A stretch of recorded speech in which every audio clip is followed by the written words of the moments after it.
ప్రేమ ఇదిగో ధనులార భావంబు నందిలియరే. యెహోవా, నా నోటి స్వేచ్ఛార్పణలను అంగీకరించుము. నీ న్యాయ విధులను నాకు బోధింపుము. నా ప్రాణము ఎల్లప్పుడూ నా అరచేతిలో ఉన్నది. అయినను నీ ధర్మశాస్త్రము నేను మరువను. నన్ను పట్టుకున్నట్టుకై భక్తిహీనులు ఉరియొడ్డిరి. అయినను నీ ఉపదేశముల నుండి నేను తొలగి తిరుగుటలేదు. నీ శాసనములు నాకు హృదయానందకరములు. అవి నాకు నిత్య స్వాస్థ్యమని భావించుచున్నాను. నీ కట్టడలను గైకొనుటకు నా హృదయమును నేను లోపరుచుకుని ఉన్నాను. ఇది తుది వరకు నిలుచు నిత్య నిర్ణయము. ప్రార్థన చేసుకుందాం. పరిశుద్ధ తండ్రి, ప్రేమ స్వరూపిన మా గొప్ప ప్రభువా, కేవలం మీ ప్రేమను బట్టి, మీ కృపను బట్టి ఈ భయంకరమైన పరిస్థితుల్లో గత వారమంతా సంరక్షించబడి నేటి పరిశుద్ధమందు సజీవముగా లెక్కించబడి మీ ప్రేమలో నీ పరిశుద్ధ మందిరానికి నడిపించబడి ఉన్నాం ప్రభువా. అట్టి మీ కృపాకారాలను బట్టి మీకు వందనాలు చెల్లించుకుంటూ ఉన్నాము.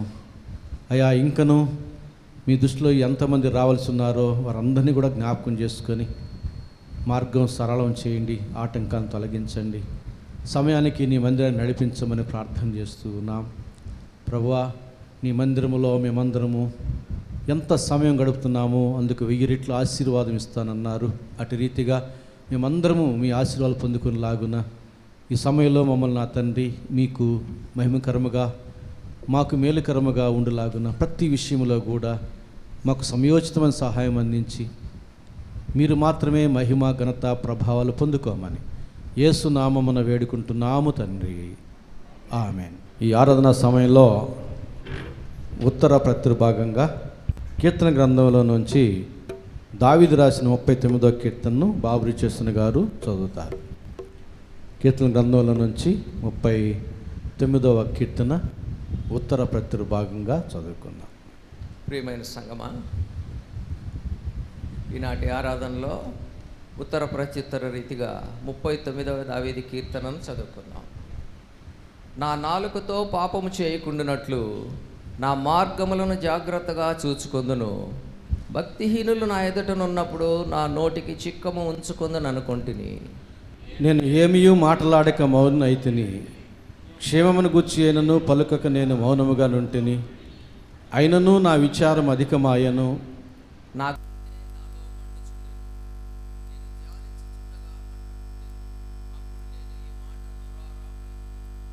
యెహోవా, నా అంతము ఎట్లుండునది? నా దినముల ప్రమాణం ఎంతైనది నాకు తెలుపుము.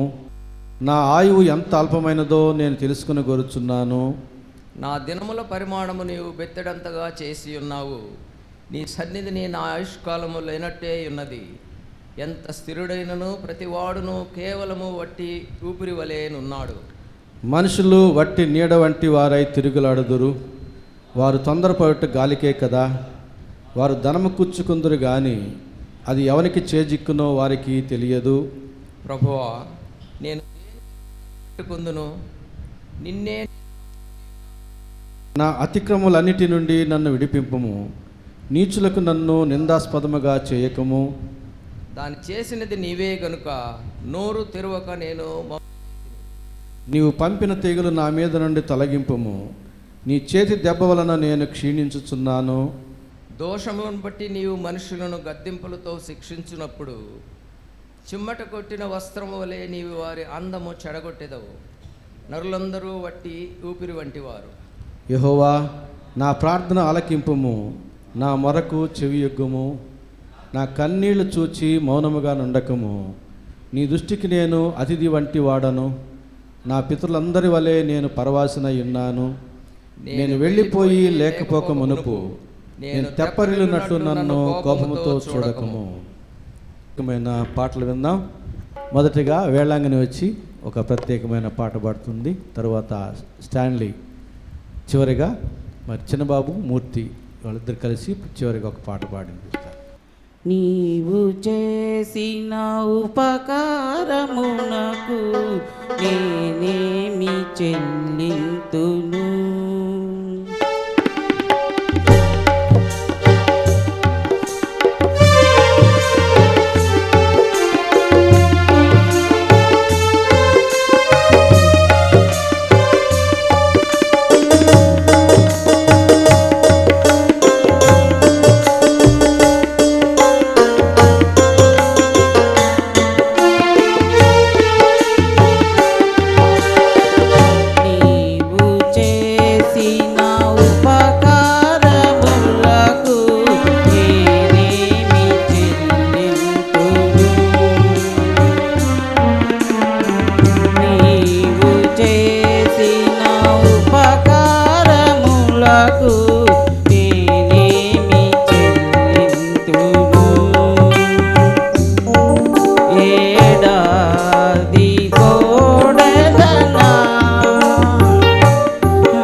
గర్భఫలమైన నా దేశపుత్రుని నీకిచ్చిన చాలునా.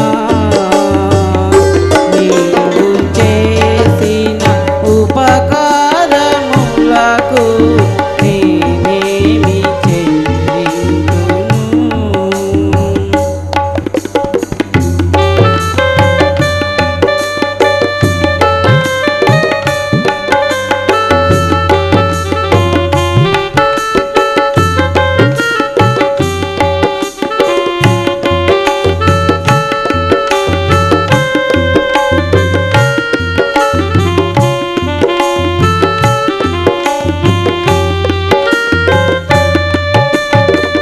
మరణ పాత్రుడనై ఉన్న నాకై మరణించితివి సిలువలో.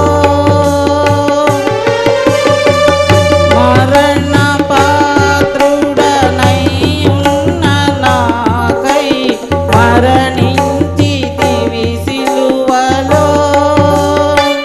కరుణ చూపి నీ జీవ మార్గాన నడిపించుము యేసయ్యా. కరుణ చూపి నీ జీవ మార్గాన నడిపించుము యేసయ్యా.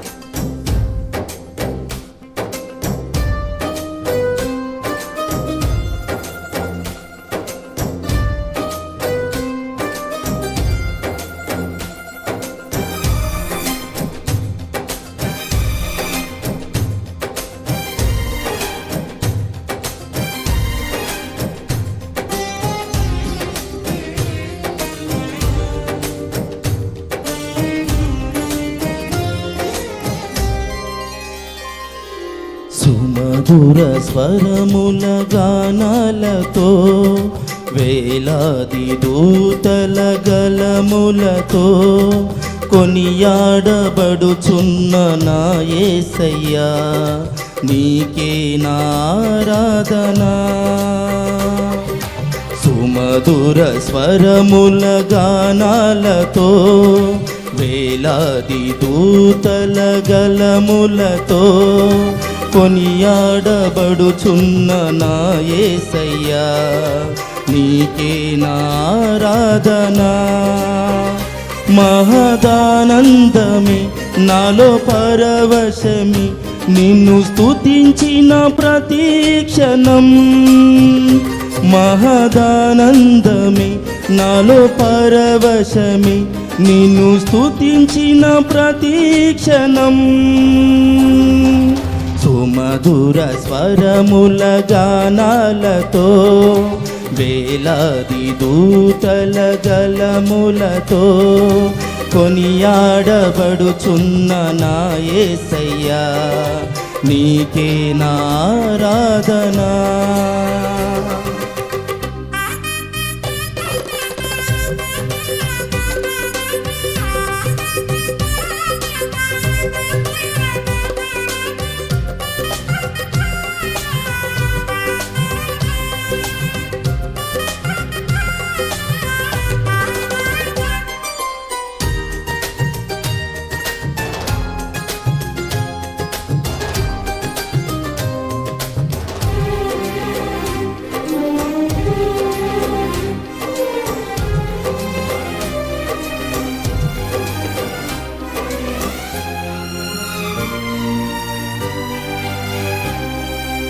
ఎడారి త్రోవలోనే నడచిన, ఎరుగని మార్గములో నన్ను నడిపిన, నా ముందు నడచిన జయవీరుడా, నా విజయ సంకేతమా.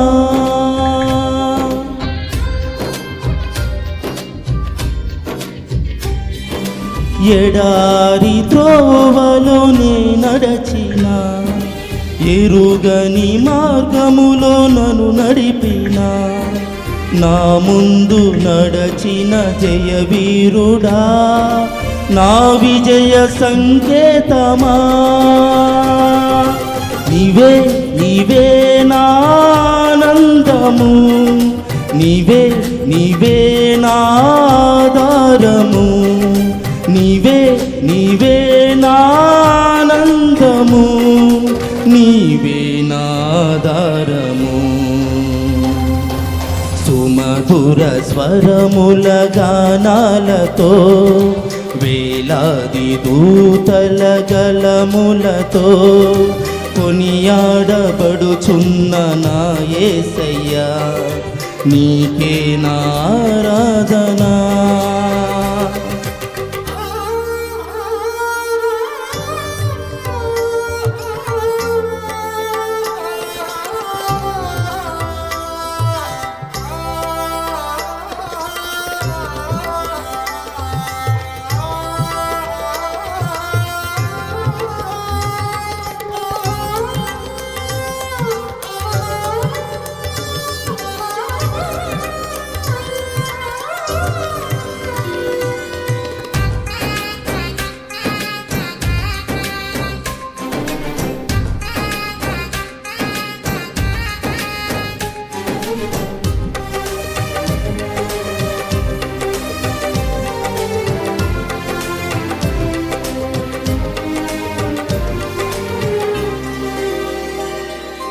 సంపూర్ణమైన నీ చిత్తమే, అనుకూలమైన సంకల్పమే జరిగించుచున్నావు నన్ను విడువక, నా ధైర్యము నీవేగా.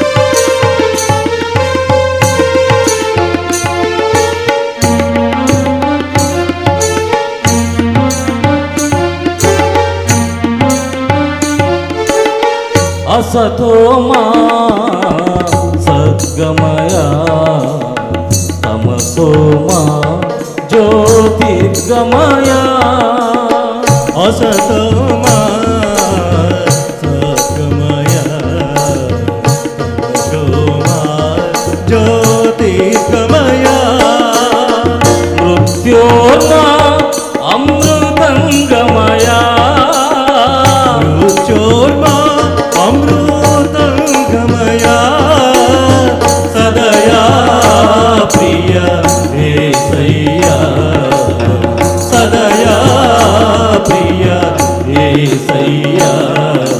सरिरि गम मद धनि सा गम धनि सा गम धनि सा गम धनि सा.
దని స గమ దని స గమ దని స గమ దని స అసతో మా సత్యమయ తమసోమా జ్యోతిర్గమయ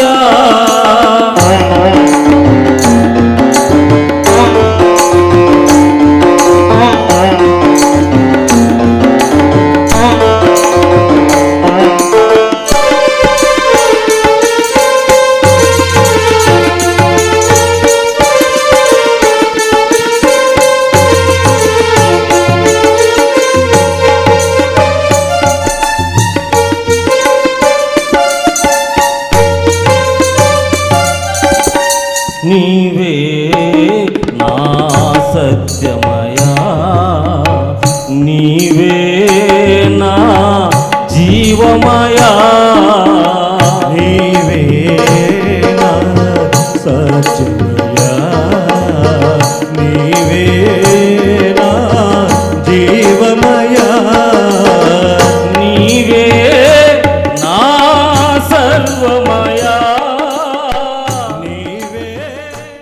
ఏర్పాటు చేయబడినటువంటి లేఖన భాగములను ప్రసన్న గారు చదువుతుండగా దయచేసి సంఘం నిలుచుండాలని మనం చేస్తున్నాను. యెషయా గ్రంథం 9వ అధ్యాయం 6వ వచనాన్ని 2 పర్యాయాలు చదువుకున్నాం.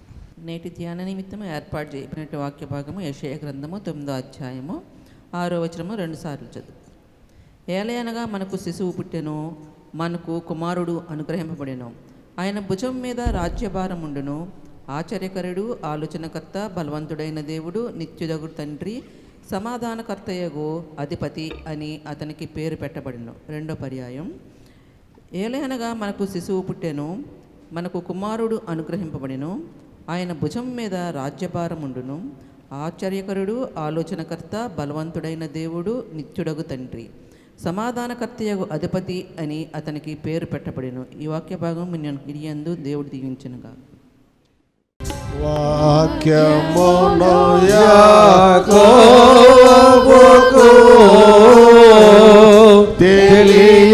తెలియజేసిన వాడని ఏ జనము కీలాగునా చేసి ఉండలే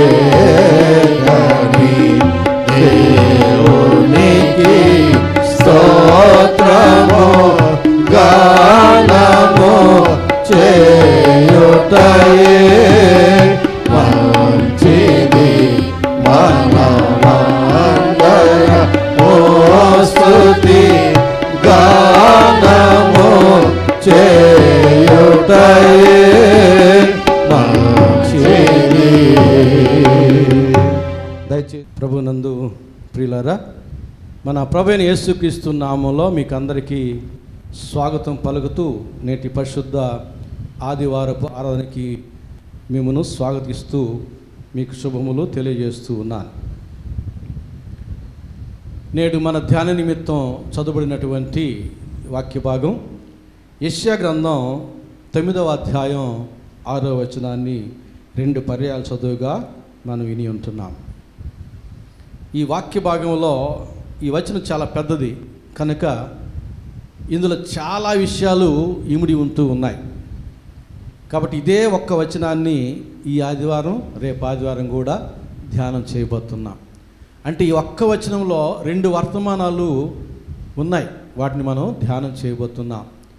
అంతేకాదు ఈ వర్తమానంలోనే 2 సాక్షుల్లో ఒక సాక్షి పేరు వాక్యాధారంతో మీకు బయలుపరచబడబోతూ ఉన్నారు.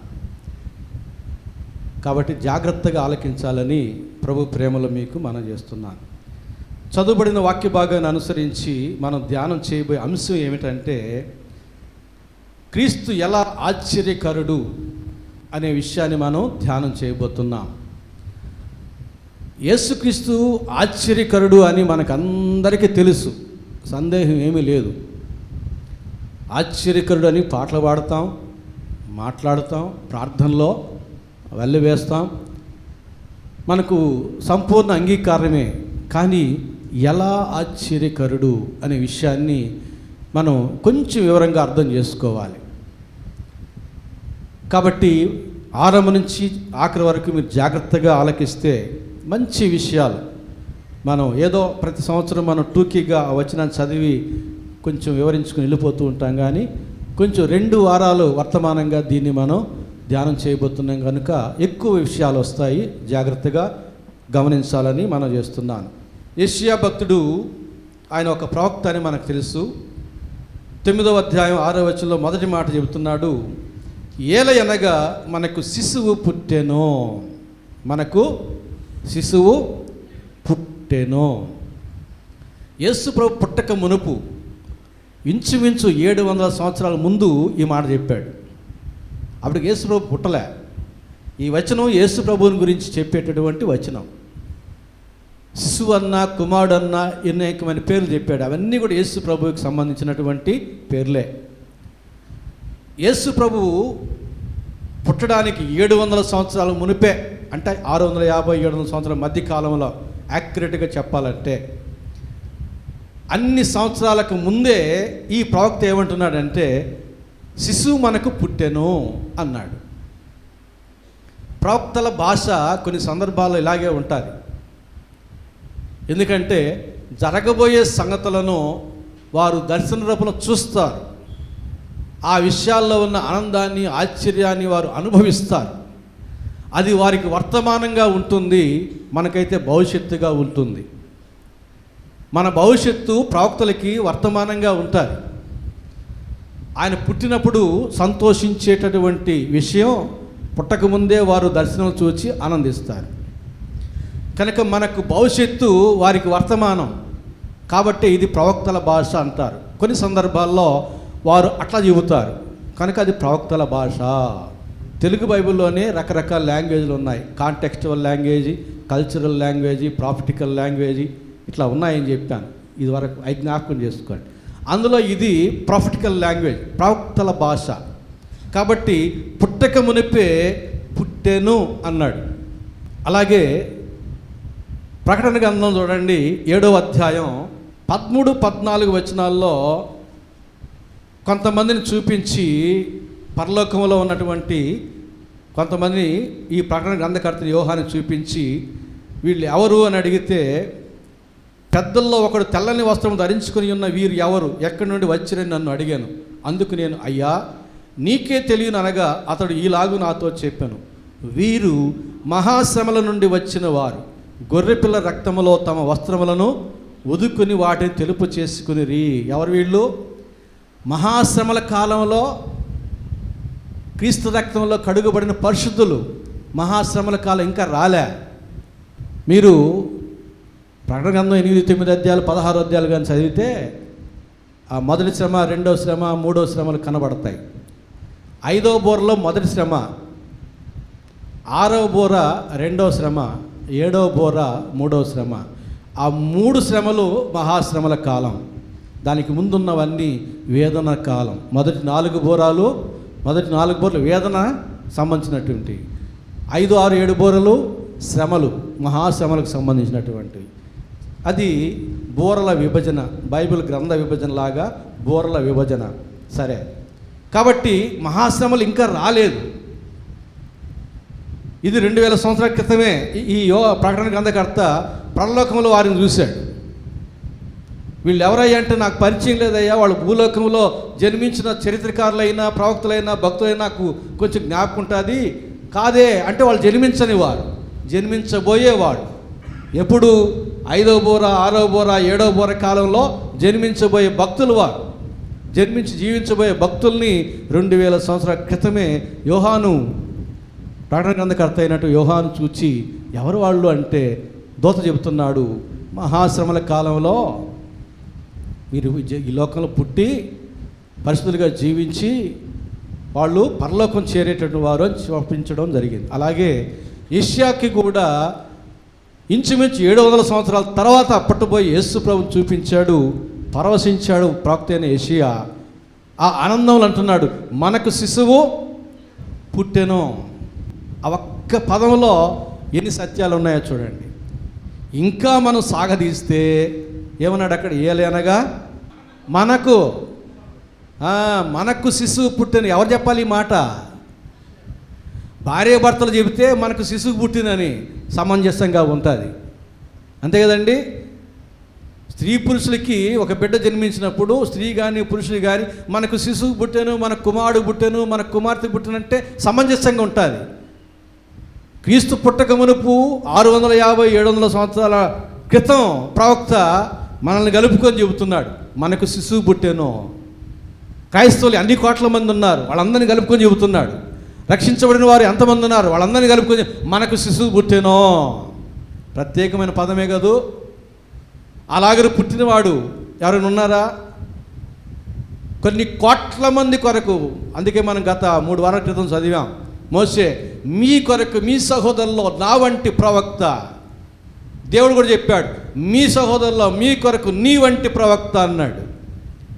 మనందరి కొరకు పుట్టినవాడు, మనందరికీ మాదిరిగా జీవితాన్ని చూపించడానికి పరిశుద్ధిగా జీవించినవాడు, మనందరి కొరకు సిలువలో ప్రాయశ్చిత్తమైనవాడు, ఆశ్చర్యకరుడు మన ప్రభు అయిన క్రీస్తు. ఎవరు ఇలాగనే పుట్టలేదు, మనకు పుట్టినవాడని భార్య భర్తలు తప్ప అందరూ కలిసి చెప్పగలిగే పురుషుడు ఈ లోకంలో ఒక్కడు లేడు. అందుకే ఆయన ఆశ్చర్యకరుడు. రెండో మాట, మనకు కుమారుడు అనుగ్రహింపబడెను. మరలా మనకే కోట్ల మందికి కుమారుడు అనుగ్రహింపబడెను.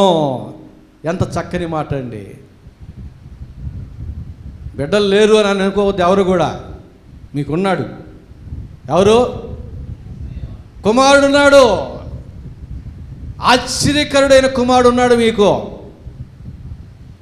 మనందరికీ ఉన్న బిడ్డలతో పాటుగా శ్రేష్టమైన అగ్రజుడు ఉన్నాడు. ఆయన ఆశ్చర్యకరుడు. యెషయా ప్రవక్త చెప్పినటువంటి వాడు, మనకు కుమారుడు అనుగ్రహింపబడెను, మన కొరకు శిశువుగా పుట్టెను, మన కొరకు కుమారుడుగా జీవించెను. మత్తయి సువార్త 16వ అధ్యాయం 16వ వచనంలో అపోస్తలుడైన పేతురు అంటున్నాడు, నీవు సజీవుడగు దేవుని కుమారుడు అయిన క్రీస్తు అన్నాడు. మనకు కుమారుడు అనుగ్రహించబడ్డాడు. ఆయన మనిషి కుమారుడా, దేవుని కుమారుడా? పేతురు అంటున్నాడు, నీవు సజీవుడు అయిన దేవుని కుమారుడు అయిన క్రీస్తువి. చూడండి ఎంత చక్కటి అవగాహన. యేసులో ఉన్న నీకు దేవుడు చెప్పాడు ఈ మాట. మనుషులు చెప్తే నీకు అది అర్థం కాదు ఆ సత్యం. దేవుడు బయలుపరిచాడు కాబట్టి పేతురు నీకు ఈ మాట, ఈ సత్యము నీకు దూతకమైంది అని చెబుతున్నాడు. అలాగే దూతలు ఏమని చెబుతున్నారు? లూకా సువార్త 1వ అధ్యాయం 31-32 వచనాల్లో కన్య అయిన మరియ దగ్గరికి వచ్చినట్టు గాబ్రియల్ దూత ఏమంటున్నాడు? అమ్మా, నీ కుమారుడు జన్మిస్తాడు, ఆయన దేవుని కుమారుడు అనబడును. దేవుని కుమారుడు అనబడును. మనుషులేమో దేవుని కుమారుడు అంటున్నారు, మనిషి కుమారుడు అని కూడా అంటున్నారు. దూతలేమో దేవుని కుమారుడు అనబడతాడు, కానీ ఆయన దేవుడు. అది అర్థం, అందులో ఉన్న అంతర్లీనంగా ఉన్న అర్థం. నీవు సజీవుడు అయిన దేవుని కుమారుడు క్రీస్తు అని పేతురు చెబుతున్నాడు. గబ్రియల్ దూత ఏమో దేవుని కుమారుడు అనబడతాడు అంటున్నాడు. క్రీస్తు చెబుతున్నాడు. మత్తయి సువార్త 26వ అధ్యాయం 63వ వచనంలో, మత్తయి సువార్త 26వ అధ్యాయం 63వ వచనం చదువుతున్నాను. అందుకు ప్రధాన యాజకుడు ఆయనను చూచి, ఎవరిని? యేసుప్రభువును చూచి, నీవు దేవుని కుమారుడు అయిన క్రీస్తు అయితే ఆ మాట మాతో చెప్పుమని జీవము గల దేవుని తోడని నీకు ఆనబెట్టుచున్నాను అని. అందుకు యేసు, నీవు అన్నట్టే నేను దేవుని కుమారుడునైన క్రీస్తును అని యేసు ప్రభు చెప్పాడు. అదే యేసు ప్రభు మత్తయి సువార్త 9వ అధ్యాయం 6వ వచనంలో ఏమంటున్నాడు చూడండి. 9వ అధ్యాయం 6వ వచనంలో, ఆయనను పాపములు క్షమించకు భూమి మీద మనిషి కుమారునికి అధికారమే కలదని మీరు తెలుసుకున్నవలని చెప్పాను. పక్షవాయు గలవారిని స్వస్థపరచడానికి యేసుప్రభు వచ్చినప్పుడు అనేక మంది కూడి ఉండగా, కుమారుడా నీ పాపములు క్షమించబడి ఉన్నామని చెప్పినప్పుడు అందరూ ఆశ్చర్యచకితులైతే ప్రభు అంటున్నాడు, వారికి అంతరంగాన్ని ఎరిగి భూమి మీద మనిషి కుమారుడు, అక్కడ వాళ్ళందరూ ఎవరి కుమారులు? మనిషి కుమారులు కాదా? చాలామంది ఉన్నారు కదా, వాళ్ళందరూ మనిషి కుమారులు కాదా? కానీ ఎందుకు చెప్తున్నాడు ఈ మాట? వాళ్ళు యేసు ప్రభుని మనిషి కుమారుడుగా గుర్తిస్తున్నారు కనుక వారి యొక్క జ్ఞాన పరిధిలో, వారి యొక్క అవగాహనలో, వారి యొక్క వినికిడిలో తాను ఏమై ఉన్నాడో ఆ మాటనే సంబోధించి చెబుతున్నాడు. భూమి మీద మనిషి కుమారునికి, మీ దృష్టిలోని మనిషి కుమారుడిగా ఉన్న నాకు పాపములు క్షమించే అధికారం ఉన్నదని మీరు తెలుసుకోవాలి అంటున్నాడు. యేసు ప్రభు తన గురించి దేవుని కుమారుడుగాను మనిషి కుమారుడుగాను చెప్పడాన్ని మనం చూస్తున్నాం ఈ యొక్క వచనాల్లో. అలాగే మనుషులే కాదు, దూతలే కాదు, స్వయంగా యేసు ప్రభువే కాదు, దయ్యాలు కూడా ఏం చెప్తున్నాయో చూద్దాం. మత్తయి సువార్త 8వ అధ్యాయం 28-29 వచనాలు. గెరాస్ అనే దేశానికి వెళ్ళినప్పుడు ఆ దయ్యాలు పట్టిన వాడు ఎదురొచ్చినప్పుడు ఏం చెప్తున్నాడు? మత్తయి సువార్త 8వ అధ్యాయం 28-29 వచనాలు. ఆయన అద్దరినున్న గదరేనీయుల దేశము చేరగా దయ్యములు పట్టిన 2 మనుషులు సమాధుల్లో నుండి బయలుదేరి ఆయనకు ఎదురుగా వచ్చిరి. వారు మిగుల ఉగ్రులైనందున ఎవడనూ ఆ మార్గమున వెళ్ళలేకపోయాను. వారు, ఇదిగో దేవుని కుమారుడా, నీతో మాకేమి, కాలము రాకమునిపే మమ్మను బాధించుటకు ఇక్కడికి వచ్చితివా అని కేకలు వేసిరి. దయ్యాలు ఏమంటున్నాయి? దేవుని కుమారుడు అని అంటున్నాయి. దయ్యాలు కూడా ఒప్పుకుంటున్నాయి ఆయన దేవుని కుమారుడని. దయ్యాలు కూడా, భక్తులు ఒప్పుకుంటున్నారు దేవుని కుమారుడని, దూతలు చెబుతున్నారు దేవుని కుమారుడని, యేసు ప్రభు చెబుతున్నాడు దేవుని కుమారుడని, దయ్యాలు కూడా చెబుతున్నాయి దేవుని కుమారుడని. దయ్యాల గురించి ఇంకొక శాస్త్రమైన మాట ఉంది. అవి దయ్యాలే, కానీ వాటి గురించి ఒక మంచి మాట ఉంది. యాకోబు పత్రిక 2వ అధ్యాయం 19వ వచనం. దయ్యాల గురించి మంచి మాట ఏంది అని అనుకుంటారు కదా, చూడండి. యాకోబు పత్రిక 2వ అధ్యాయం 19వ వచనం. దయ్యాల గురించి మంచి మాట ఉందే. యాకోబు పత్రిక 2వ అధ్యాయం 19వ వచనం ఏముంది? దేవుడు ఒక్కడే అని నీవు నమ్ముచున్నావు, అలాగు నమ్ముట మంచిదే. దయ్యములను నమ్మి వణుకుచున్నవి. దయ్యములు ఏమని నమ్ముతున్నాయి? దేవుడు ఒక్కడే. దయ్యాలు కూడా దేవుడు ఒక్కడే నమ్ముతుంటే నమ్మి ఏం చేస్తున్నాయి? దయ్యాలు దేవునికి వణుకుతున్నాయి. మనుషులు మనకుందా వణుకు? ఆ భయం మనకుందా? కాబట్టి మనకు భయమే ఉండదు. దయ్యాలు భయపడుతున్నాయండి, భూతాలు భయపడుతున్నాయండి, బయల్జెబూలు భయపడుతుందండి, సాతానికి భయమేనండి. యాకోబు 4:7 మీరు దేవునికి లోబడి ఉండి అపవాదిని ఎదురించండి, అప్పుడు వాడు మీ యొద్ద నుండి పారిపోవను. వాడికి భయం ఉంది. మనుషులమైన మనం, దేవా నీవు మనుషుని జ్ఞాపకం చేసుకోవడానికి ఏ పాటి వాడు అలాంటి వాడు దేవునికి భయపడడం లేదంటే ఎంత ఆశ్చర్యం. కాబట్టి ప్రభునందు ప్రియులారా, దయ్యాల కంటే మనం మేలుగా ఉండాలంటే దయ్యాల కంటే మనం దేవునికి ఇంకా ఎక్కువగా భయపడాలి. లేదు మనం భయం లేకుండా ఉన్నామంటే దయ్యాలు మన ఎత్తున పెట్టుకున్నట్టే, మాకంటే దయ్యాలు మేలు అన్నట్టుగా. కాబట్టి మన ప్రభువైన యేసుక్రీస్తు ఆశ్చర్యకరుడు, ఆయన శిశువుగా పుట్టినవాడు, ఆయన మనిషి కుమారుడుగా ఎంచబడినను దేవుని కుమారుడుగా పునరుద్ధానము ద్వారా ప్రభావంతో రుజువు చేసుకున్నవాడు. అందుకే ఆయన ఆశ్చర్యకరుడు. యెషయా గ్రంథం 9వ అధ్యాయం 6వ వచనంలో తర్వాతి మాట, ఆయన భుజము మీద రాజ్యభారముండును. యేసు ప్రభు భుజము మీద రాజ్యభారముండును. ఆయన రాజ్యాన్ని స్థాపించాలి. ఆ బాధ్యత యేసు ప్రభుదే, గబ్రియేల్ది కాదు, మిఖాయేలుది కాదు, భూమి మీద ప్రవక్తలది కాదు, పరిశుద్ధది కాదు. ఎవరిది? దేవునికి ఒక రాజ్య స్థాపన చేయాలి. అది బాధ్యత యేసు ప్రభుకు మాత్రమే ఉంది. అందుకంటున్నాడు, శిశువుగా పుట్టాడు, కుమారుడుగా అనుగ్రహించబడ్డాడు, ఆయన భుజం మీద రాజ్యభారముండును. గుర్తుపెట్టుకోండి, మన రక్షకుని యొక్క గుర్తులు శిశువుగా పుట్టాలి, కుమారుడుగా పిలువబడాలి, దేవుని కుమారుడిగా రుజువుపరచుకోబడాలి, దేవుని యొక్క రాజ్యాన్ని స్థాపకుడు. ఆయన మత స్థాపకుడు కాదు, దేవుని యొక్క రాజ్య స్థాపకుడు. అందుకనే వాక్యంలో చెబుతున్నాడు, లూకా సువార్త 17వ అధ్యాయం 20వ వచనంలో, దేవుని రాజ్యం ప్రత్యక్షముగా రాదు. పిలాతు అడుగుతున్నాడు, నీవు రాజువా అంటే, అవును నేను రాజునే. అది దేవుని రాజ్యం ప్రత్యక్షంగా రాదు. అంటే ఈ కనులు కనబడేటటువంటి సరిహద్దులు ఉండవు. దేవుని యొక్క రాజ్యం ప్రత్యక్షముగా రాదు, పరోక్షముగా వస్తుంది. ఎట్లా వస్తుందో చూడండి. మత్తయి సువార్త 12వ అధ్యాయం 28వ వచనంలో అన్నాడు, దేవుని రాజ్యం మీ యొద్దకు వచ్చి ఉన్నది. ఎప్పుడైతే సువార్త ప్రారంభించబోతున్నాడో ఆ సందర్భంలో చెప్పాడు, దేవుని యొక్క రాజ్యం మీ యొద్దకు వచ్చింది. అది ప్రత్యక్షముగా రాదు, అది ఒక భూభాగం అయితే మీ యొద్దకు వచ్చిందని ఎట్లా చెబుతాడు? ఒక భూభాగం అయితే, సరిహద్దులు గల భూభాగం అయితే ఆ మాట చెప్పలేడు. అది ప్రత్యక్షముగా వచ్చేది కాదు కాబట్టి మీ యొద్దకు వచ్చి ఉన్నది. సువార్త ప్రకటిస్తూ ఉన్నాం కదా, మీ యొద్దకు వచ్చేసింది. రెండవ మాట, దేవునికి రాజ్యం మూడు స్థాయిలో చెప్పబడింది. ఒకటి, మీ యొద్దకు వచ్చింది. లూకాసు సువార్త 17వ అధ్యాయం 21వ వచనం. రెండవ స్థాయి, దేవుని రాజ్యం మీ మధ్యనే ఉన్నది. దేవుని రాజ్యము సువార్త ప్రకటన ద్వారా మీ యొద్దకు వచ్చింది. సువార్తను నమ్మిన వారు మీ మధ్య ఉన్నారు కాబట్టి దేవుని రాజ్యం మీ మధ్య ఉన్నది.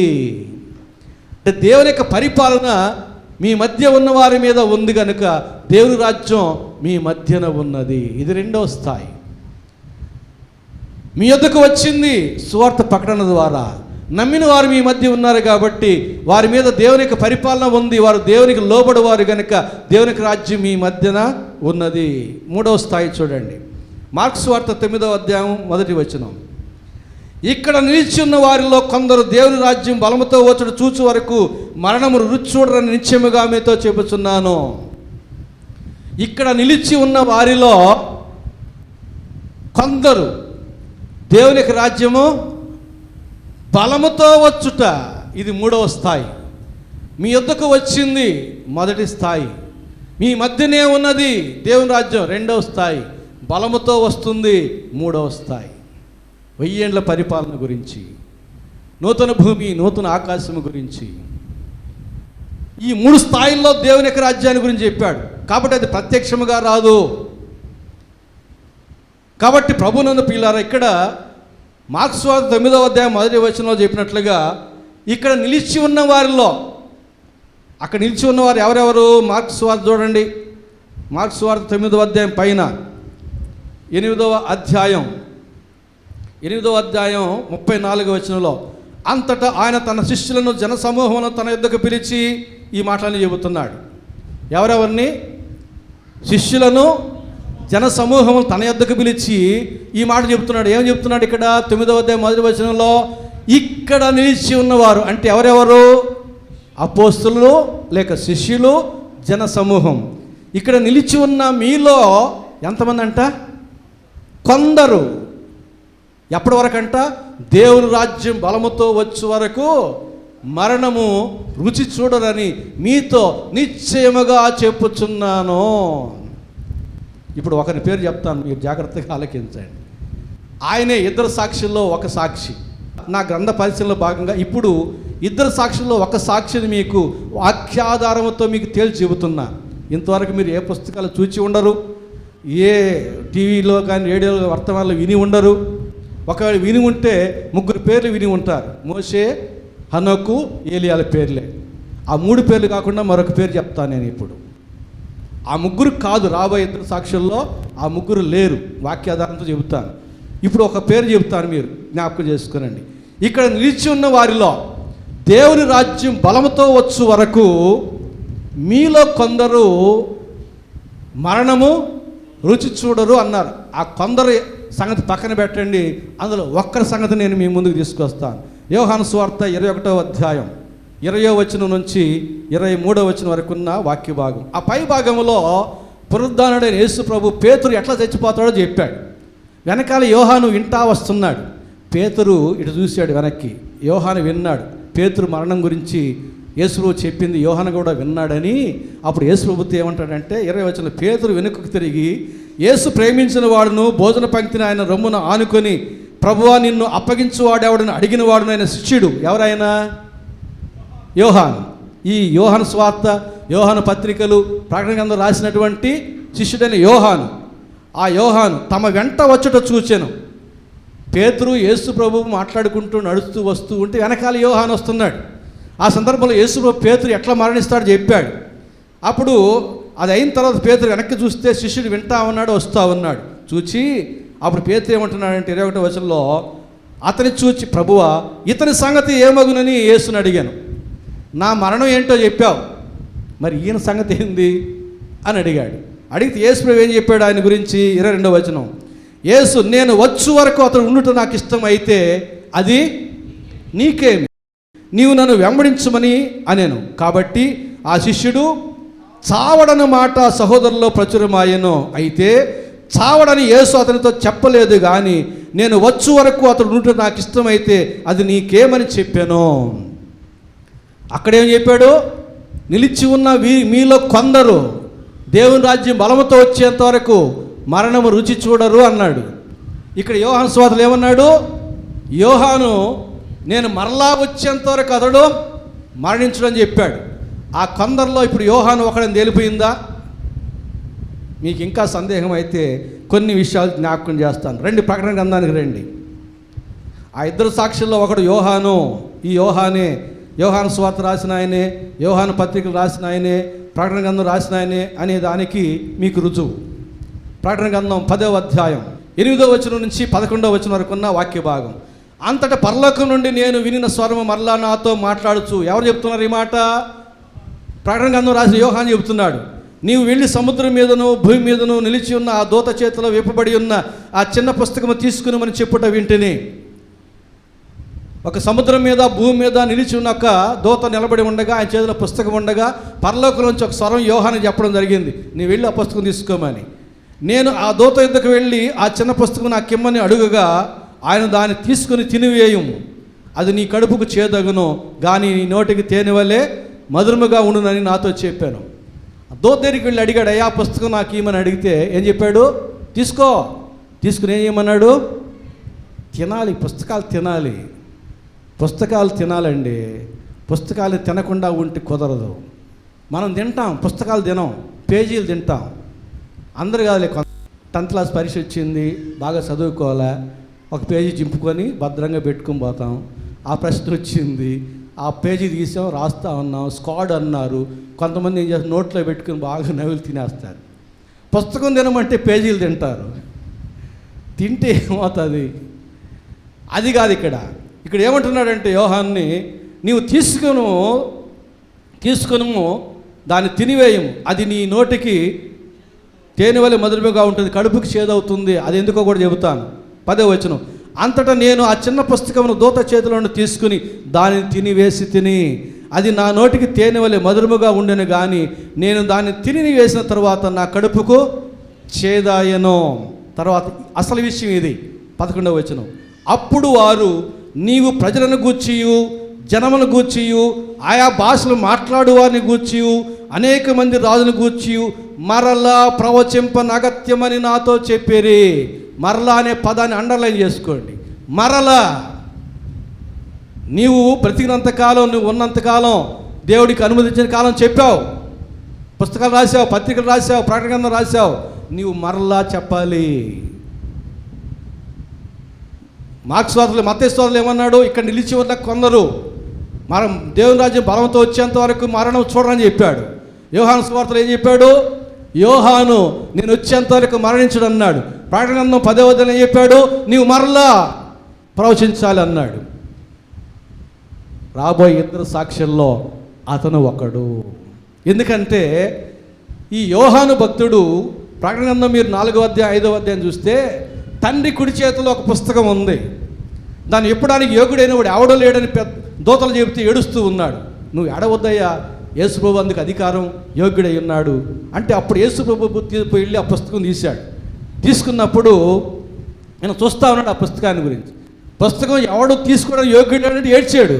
తీసుకున్న తర్వాత ప్రకటన గ్రంథం 6వ అధ్యాయం చూడండి, ఆయన గ్రంథము విప్పగా, మొదటి ముద్ర విప్పగా, ఈయన ఏమేమి చూశాడో, ఏమి విన్నాడో, 4 జీవులు చెప్పిన సంగతులు విన్నాడు, అక్కడ జరిగిన దృశ్యాలు చూశాడు. అదే మనకు ప్రకటన గ్రంథంగా ఇచ్చాడు. తండ్రి అయిన దేవుని చేతిలో ఉన్న కుడి చేతిలో ఆ పుస్తకమే ప్రకటన గ్రంథం 6వ అధ్యాయం నుంచి 22వ అధ్యాయం వరకు ఉన్నటువంటి విషయాలు. అంటే పరలోకపు ప్రకటన గ్రంథాన్ని చూసినవాడు, వినినవాడు యోహాను.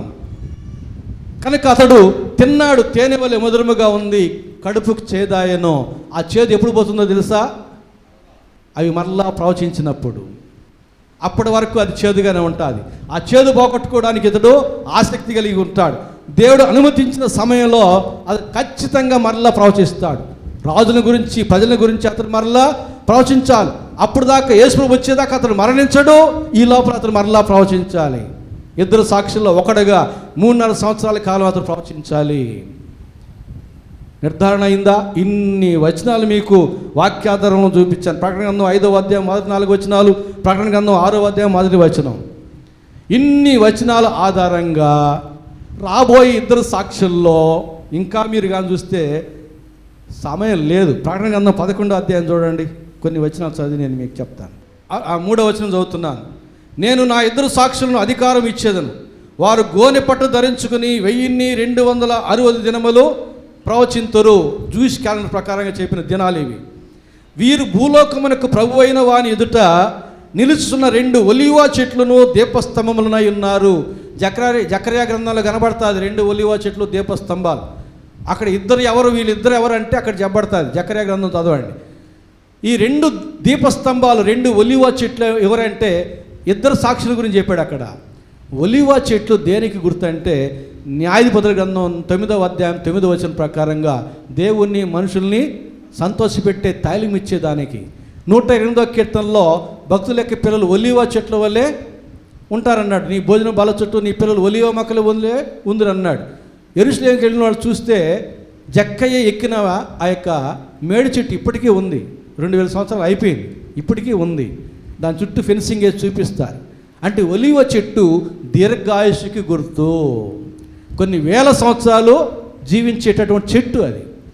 కాబట్టి ఈ ఇద్దరు సాక్షుల్ని ఒలీవ చెట్టుతో ఎందుకు పోల్చాడంటే వారు సుదీర్ఘంగా జీవించేవారు, ప్రభు వచ్చేంత వరకు కూడా మరణించని వారు, ప్రభు వచ్చేంత వరకు కూడా మరణించని వారు.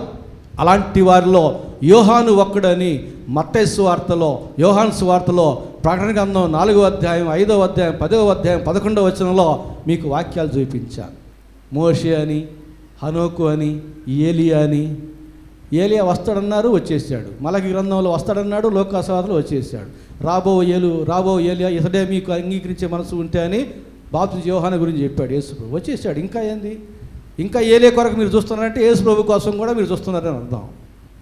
అది ఇజ్రాయెల్ చేస్తున్నారు ఆ పని. మోషే వస్తాడని ఏమైనా ఉందా? ఎక్కడ లేదు. నీ వంటి ప్రవక్త వస్తాడన్నాడు, యేసు ప్రభు వచ్చేసాడు. మోషే మళ్ళీ వస్తాడని ఎక్కడ లేదు. పోనీ హనోకు వస్తాడని ఎక్కడన్నా ఉందా? లేదు. మరణము చూడకుండా ఉన్నట్లు కొనిపోబడెను. ఆ తర్వాత జలప్రళయం వచ్చాను. నాసికాంధ్రంలో జీవాయును ప్రతి ప్రాణి చనిపోవడానికి జలప్రళయం వచ్చింది. ఆ ఓడలో వాళ్ళు తప్ప అందరూ చచ్చిపోయినారు. అప్పుడు హనోకు కూడా చచ్చిపోయి ఉండొచ్చు, లేదా బతికుంటే బతికుండొచ్చు. అనేక మంది ఉంటారు, వారిలో ప్రవచించేది ఇద్దరే, ఆ ఇద్దరు సాక్షులే. అనేక మంది ఉండేవారిలో హనోకు ఉండవచ్చు, కానీ ప్రవచించే వారిలో హనోకు లేడు. ఎందుకంటే యోహానులాగే ఆ 2వ సాక్షికి కూడా వాక్యాధారాలు చాలా ఉన్నాయి. ఆ వాక్యాధారాలు చాలా ఉన్నాయి. మరొక సందర్భంలో ఆయన పేరు కూడా నేను మీకు బయలుపరుస్తాను. ఇంకేమైనా సందేహం ఉందా? యోహాను, ఈ శిష్యుడని యోహానే ఇద్దరు సాక్షుల్లో ఒక సాక్షి. ఇక్కడ నిలిచి ఉన్న వారిలో కొందరు దేవుని రాజ్యం బలంతో వచ్చు వరకు మరణము చూడరు అన్నాడు. ఆ కొందరిలో ఒకడు యోహాను సువార్త 21వ అధ్యాయం 20 నుంచి 23 దాకా చూస్తే యోహాను గురించి చెప్పాడు, నేను వచ్చేంత వరకు ఇతడు మరణం చూడడు అని. ఆ యోహాన్ని ప్రకటన గ్రంథం 10వ అధ్యాయం 11వ వచనంలో నీవు మరలా ప్రవచించాలి అన్నాడు. 11వ అధ్యాయంలో 3-4 వచనాలు చూస్తే ఒలీవ చెడుతో దీపస్తంభంతో పోల్చాడు. సుదీర్ఘకాలం జీవించేటటువంటి, అంటే మరణం చూడకుండా సుదీర్ఘకాలం జీవించేటటువంటి వారు మరణిస్తారు. క్రీస్తు విరోధి చేత వాళ్ళిద్దరు చంపబడతారు. 3.5 దినాలు యెరూషలేములో వీధుల్లో ఉంచబడతారు, సమాధి చేయబడరు. కట్నాలు కానుకలు ఇచ్చుకుంటారు వాళ్ళు చచ్చిపోయిన దానికి. 3.5 సంవత్సరాల తర్వాత వారు దేవుని యొద్ద నుండి జీవాత్మ వస్తే వాళ్ళు లేచి నిలబడతారు. ఇక్కడికి ఎక్కి రండి అని పరలోకానికి పిలువబడతారు. అప్పుడు యెరూషలేములో అది భూకంపం వచ్చి 7,000 మంది, 6,999 మంది కాదు, 7,001 కాదు, 7,000 మంది చచ్చిపోతారు. అప్పుడు ఈ లెక్కలన్నీ బైబిల్లో ఉన్నాయండి, నా సొంత లెక్కలు కాదు, బైబిల్లో లెక్కలే. కాబట్టి నిర్ధారణ చేసుకోండి. మరలా సబ్జెక్టులోకి రండి. సందర్భం వచ్చింది కాబట్టి మీకు అది చెప్పాను, మరలా రండి. కాబట్టి మన ప్రభు అయిన యేసుక్రీస్తు ఆశ్చర్యకరుడు. ఆయన ఆశ్చర్యకరుడు. ఆయన మీద రాజ్యభారం ఉండును. ఏమిటా రాజ్యభారం? మరలా ప్రకటన గ్రంథం 5వ అధ్యాయం 9-10 వచనాలు. ఆ పెద్దలు నీవు ఆ గ్రంథము తీసుకుని దాని ముద్రలను విప్పుటకు యోగ్యుడవు, నీవు వధింపబడిన వాడవై నీ రక్తమిచ్చి ప్రతి వంశములోను ఆయా భాషలు మాట్లాడు వారిలోను ప్రతి ప్రజలోను ప్రతి జనములోను దేవుని కొరకు మనుషులను కొని మా దేవునికి వారిని ఒక రాజ్యముగాను యాజకులను గాను చేస్తివి. ఈ రాజ్యభారం ఆయన మీద ఉండేది. ఏదో ఆ దేశాన్ని జయించి దాన్ని దేవుని రాజ్యంగా ప్రకటించి అట్లా కాదు. పరిశుద్ధులను దేవుని కొరకు కొని రక్తమిచ్చి కొని దేవునికి ఒక రాజ్యముగా, పరిశుద్ధులందరూ దేవుని రాజ్యమై ఉన్నారు. అందుకన్నాడు ప్రత్యక్షముగా రాదు దేవుని రాజ్యం అని. మా దేవునికి పరిశుద్ధులను రాజ్యముగాను యాజకులను గాను చేసితివి. ఈ రాజ్య భారము యేసు ప్రభు యొక్క భుజాల మీద ఉండే కనుకనే ఆయన ఆశ్చర్యకరుడు. ఈ రాజ్యానికి చాలామంది సమీపంగా ఉన్నారు. రాజ్యంలో చేరిన వారు పరిశుద్ధులే, కానీ రాజ్యంలో చేరకుండా వెలుపల సమీపంగా ఉండి నేను రాజ్యంలో ఉన్నాననుకుని భ్రమపడే వాళ్ళు చాలామంది ఉన్నారు. ఉదాహరణకి మార్కు సువార్త 12వ అధ్యాయం 34 వచనం శాస్త్రిని గురించి అంటున్నాడు, వివేకముగా ఉత్తరమిచ్చినని గ్రహించి నీవు దేవుని రాజ్యమునకు దూరముగా లేవని చెప్పాను. ప్రధానమైన ఆజ్ఞ ఏమిటి అని అంటే చెప్పాడు, నీవు వివేకముగా ఉత్తరం ఇచ్చావు కాబట్టి నీవు దేవుని రాజ్యానికి దూరంగా లేవు, సమీపంగా ఉన్నావు. కానీ దేవుని రాజ్యంలో లేడు. క్రైస్తవులు ఎంతమంది ఉన్నారో బైబుల్ ఎక్కడ ఏం అడిగినా టకా టకా టకా చెప్పేస్తారు.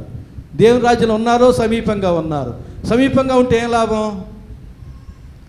విమానానికి సమీపంగా ఉంటే ఏం లాభం? మనం వెళ్ళిపోతాం వేరే దేశానికి, ఎరుసలేంకి వెళ్ళాలి, టికెట్ కొనుక్కుందాం, వీసా తీసుకుందాం, పాస్పోర్ట్ ఉంది, అన్నీ పోయింది, విమానం ఆడుంది, మనం ఇక్కడ ఉన్నాం, సమీపంగా ఉన్నాం కాబట్టి మనం విమానం పోయే దగ్గరికి వెళ్ళగలమా?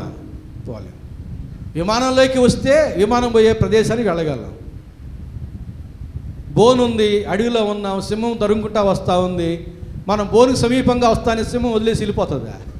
బోన్లో ఉంటే సింహం వెళ్ళిపోతుంది, మనకు కాపుదల. కనుక దేవుని రాజ్యములో ఉండాలి, దేవుని రాజ్యం సమీపంగా కాదు. మనం ఎక్కడ ఉన్నామో మనం జ్ఞాపకం చేసుకోవాలి. కాబట్టి యేసు ప్రభు ప్రత్యక్షముగా చూడలేని రానటువంటి పరిశుద్ధ రాజ్యాన్ని స్థాపించినవాడు కనుక ఆయన ఆశ్చర్యకరుడు.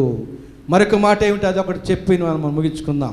మిగిలినవి రేపటి ఆధారంలో మనం జ్ఞాపకం చేసుకుందాం. ఆశ్చర్యకరుడు ఆయన, ఆశ్చర్యకరుడు మన ప్రభువైన యేసుక్రీస్తు. అందుకని అంశం కూడా క్రీస్తు ఎలా ఆశ్చర్యకరుడు అంటే ఆయన శిశువుగా పుట్టినవాడు, మనకు పుట్టినవాడు అని చెప్పబడినవాడు కనుక ఆశ్చర్యకరుడు.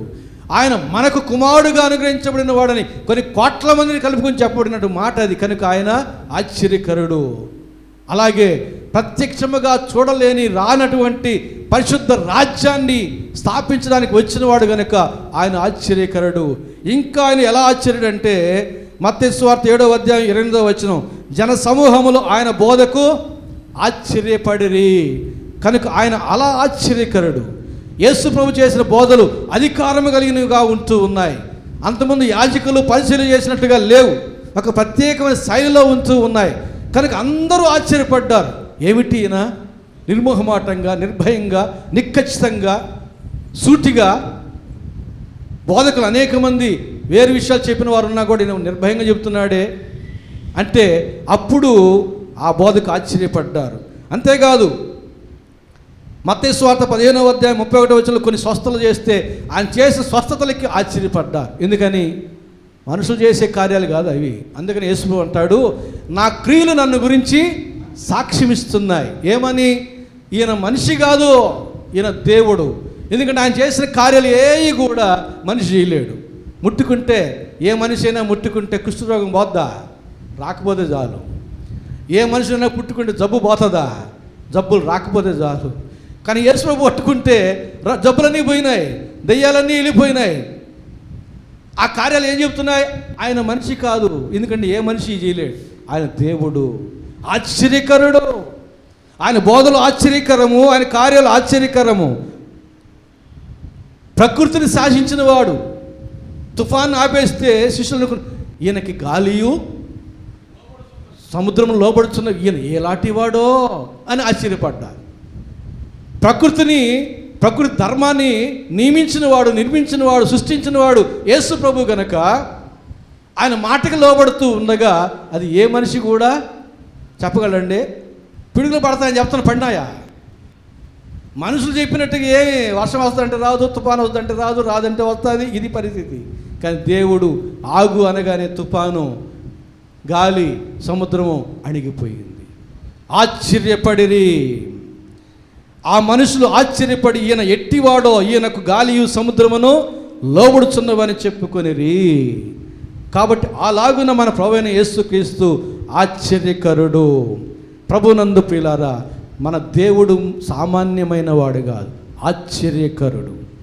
ఆయన ఆశ్చర్యకరుడైన దేవుణ్ణి మనం కలిగి ఉండి దయ్యాలు సహితం భయపడి వణుకుతూ ఉంటే, అలాంటి ఆశ్చర్యకరుడైన దేవుణ్ణి మనం కలిగి ఉండి ఏ మనిషి చేయలేనటువంటి గొప్ప కార్యాలు చేసిన వాడైన యేసుక్రీస్తుని ఆశ్చర్యకరుడైన దేవుడిగా మనం కలిగి ఉంది, ప్రత్యక్షముగా చూడలేని పరిశుద్ధ దేవుని రాజ్యాన్ని స్థాపకుడుగా ఉన్నటువంటి యేసుక్రీస్తు ఆశ్చర్యకరుడుగా మన దేవుడై ఉంటే, అట్టి ఆశ్చర్యకరుడైన దేవునికి మనం ఏమై ఉన్నాం? మనం ఏమై ఉన్నాం? ఆయనేమో మనకు ఆశ్చర్యకరుడైన దేవుడై ఉన్నాడు. మనము ఆ ఆశ్చర్యకరుడైన దేవుడికి ఏమై ఉన్నాము? యేసు ప్రభు ఈ లోకంలో ఉన్నప్పుడు 2 సందర్భాల్లో ఆశ్చర్యపడ్డాడు. శతాధిపతి విశ్వాసాన్ని చూసి ఆశ్చర్యపడ్డాడు. ఇజ్రాయిల్లో కూడా నేను ఇంత విశ్వాసాన్ని చూడలేదని. ఇంకొక సందర్భంలో వారి అవిశ్వాసాన్ని బట్టి, అల్ప విశ్వాసాన్ని బట్టి ఆశ్చర్యపడ్డాడు. మనకు ఆయన ఆశ్చర్యకరుడే, ఆయనకు కూడా మనం ఆశ్చర్యకరులమే. కొంతమంది విశ్వాసాన్ని బట్టి, కొంతమంది అవిశ్వాసాన్ని బట్టి. ఎన్ని గొప్ప కార్యాలు చేసినా ఇంకా అవిశ్వాసులుగా జీవిస్తుంటే వారిని బట్టి ఆయన ఆశ్చర్యపడతాడు. మనలో ఉన్న విశ్వాసాన్ని బట్టి కూడా ఆయన ఆశ్చర్యపడతాడు. దేవుడు మనకు ఆశ్చర్యకరుడు, మనం కూడా దేవునికి ఆశ్చర్యకరులమే. అయితే కొంతమంది ఆశ్చర్యకరులను బట్టి ఆయన సంతోషిస్తున్నాడు, కొంతమంది ఆశ్చర్యకరులను బట్టి ఆయన దుఃఖపడుతున్నాడు. ఏ జాబితాలో మనం ఉన్నామో యథార్థంగా పరిశీలన చేసుకోవాలి. మనం దేవుని యందు విశ్వాసం ఉంచుదాం. దేవుడు మన యందు ఆశ్చర్యపడి ఆనందించాలి. ఈయన నా ప్రియకుమారుడు, ఈయన యందు నేను ఆనందించున్నాను. ఎంతగా ఆయన అతిశయించాడో ఆ రీతిగా నిన్ను నన్ను మన అందరిని చూసినప్పుడు వీరు నా ప్రియ బిడలు, వీరి యందు నేను ఆనందిస్తున్నానని మనందరి గురించి చెప్పి ఆయన ఆనందించేవాడుగా ఉండాలి. నేను నన్ను చూసినప్పుడు దుఃఖపడితే మనకు కష్టం. ప్రార్థన చేసుకుందాం. ప్రేమ స్వరూపిన మా గొప్ప తండ్రి, మా ప్రియమైన ప్రభువా, వాక్యమనే ఉదక స్నానాన్ని మీరు నా తండ్రి మాకు అనుగ్రహించి శుద్ధీకరించారు. రాబోయే 2 సాక్షుల్లో అనేకమైన అంశాలు ఉంటూ ఉన్నాయి ప్రభు, సందేహాలు ఉంటూ ఉండగా వాక్యాధారంతో అందులో ఒకరిని మీరు బయలుపరిచారు, మరొకరిని కూడా బయలుపరిచే సందర్భం మాకు దయచేయని ప్రార్థన చేస్తూ ఉన్నాం. ప్రభువా, అంత మాత్రమే కాదు, ఆశ్చర్యకరమైన దేవుడుగా నీవు మాకున్నావు. మేము కూడా మీకు నా తండ్రి ఆశ్చర్యకరమైనటువంటి పరిశుద్ధులముగా, నిన్ను ఆనందపరిచేటటువంటి బిడలముగా జీవించడానికి ఇష్టపడుతూ ఉన్నాం. అందుకొరకు మా జీవితాలు ఇంకా నీకు ఆయాస్కర విషయాలు ఏవైనా ఉంటే వాటిని తొలగించి మీ మార్గంలో స్థిరపరిచి దీవించమని యేసు నామమున వేడుకుంటున్నాము తండ్రి. ఆమేన్.